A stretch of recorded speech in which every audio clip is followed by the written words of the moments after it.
పరిశుద్ధ గ్రంథము నుండి పాత నిబంధన గ్రంథము లేవియకాండము 6వ అధ్యాయము. మరియు యెహోవా మోషేకు ఇలాగు సెలవిచ్చెను. ఒకడు యెహోవాకు విరోధముగా ద్రోహము చేసి పాపి అయిన ఎడల, అనగా తనకు అప్పగింపబడిన దాని గూర్చియే గాని, తాకట్టు ఉంచిన దాని గూర్చియే గాని, దోచుకొనిన దాని గూర్చియే గాని, తన పొరుగువానితో బొంకినేడలనేమి, తన పొరుగువాని బలాత్కరించిన ఎడలనేమి, పోయినది తనకు దొరికినప్పుడు దాని గూర్చి బొంకినేడలనేమి, మనుషులు వేటిని చేసి పాపులగుదురో వాటన్నింటిలో దేని విషయమైనను అబద్ధ ప్రమాణము చేసినేడలనేమి, అతడు పాపము చేసి అపరాధి అగును గనుక అతడు తాను దోచుకొనిన సొమ్మును గూర్చి గాని, బలాత్కారము చేతను అపహరించిన దాని గూర్చి గాని, తనకు అప్పగింపబడిన దాని గూర్చి గాని, పోయి తనకు దొరికిన దాని గూర్చి గాని, దేని గూర్చి అయితే తాను అబద్ధ ప్రమాణము చేసెనో దానినంతయో మరల ఇచ్చుకొనవలెను. ఆ మూలధనము నిచ్చుకొని దానితో దానిలో 5వ వంతును తాను అపరాధ పరిహారార్థ బలి అర్పించు దినమున సొత్తుదారునికి ఇచ్చుకొనవలెను.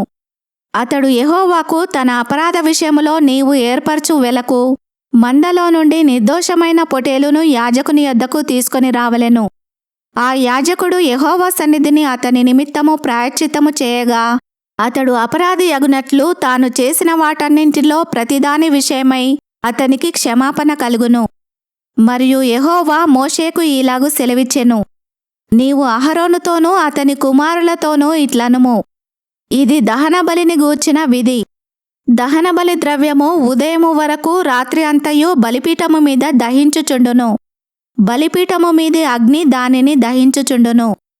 యాజకుడు తన సన్ననార నిలువుటంగీని తొడుగుకొని, తన మానమునకు తన నారలాగును తొడుగుకొని, బలిపీఠము మీద అగ్ని దహించు దహన బలి ద్రవ్యపు బూడిదను ఎత్తి బలిపీఠమునొద్ద దానిని పోసి, తన వస్త్రములను తీసి వేరు వస్త్రములను ధరించుకొని, పాలెము వెలుపలనున్న పవిత్ర స్థలమునకు ఆ బూడిదను తీసుకొని పోవలెను.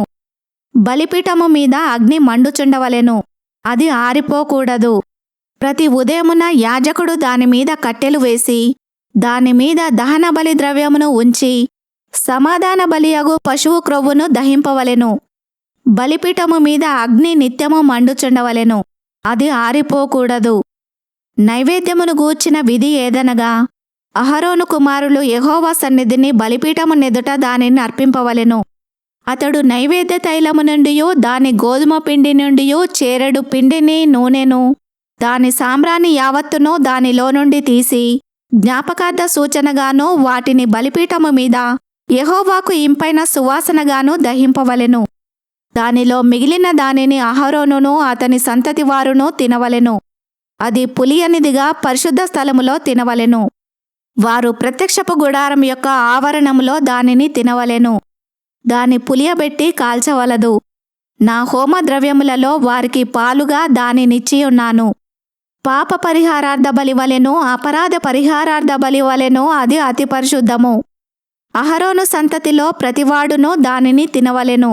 ఇది యెహోవా హోమముల విషయములో మీ తరతరములకు నిత్యమైన కట్టడ. వాటికి తగిలిన ప్రతి వస్తువు పరిశుద్ధమగును. మరియు యెహోవా మోషేకు ఇలాగు సెలవిచ్చెను.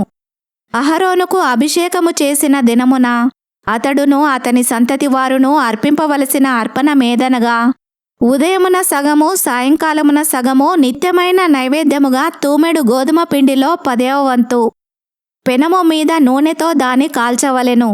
దానిని కాల్చిన తర్వాత దానిని తేవలెను.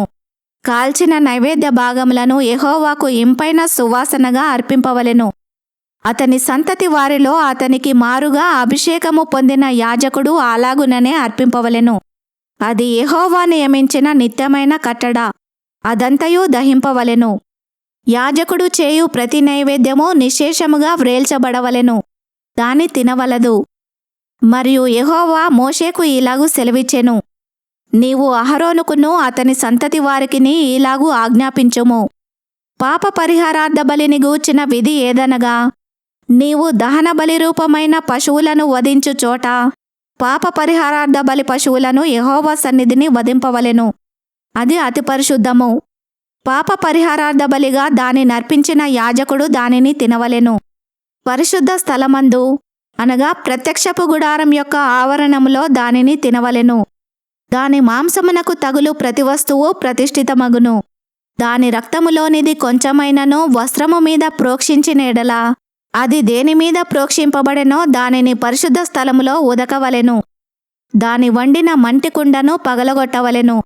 దానిని ఇత్తడి పాత్రలో వండిన ఎడల దాని తోమి నీళ్లతో కడగవలెను. యాజకులలో ప్రతివాడు దానిని తినవలెను.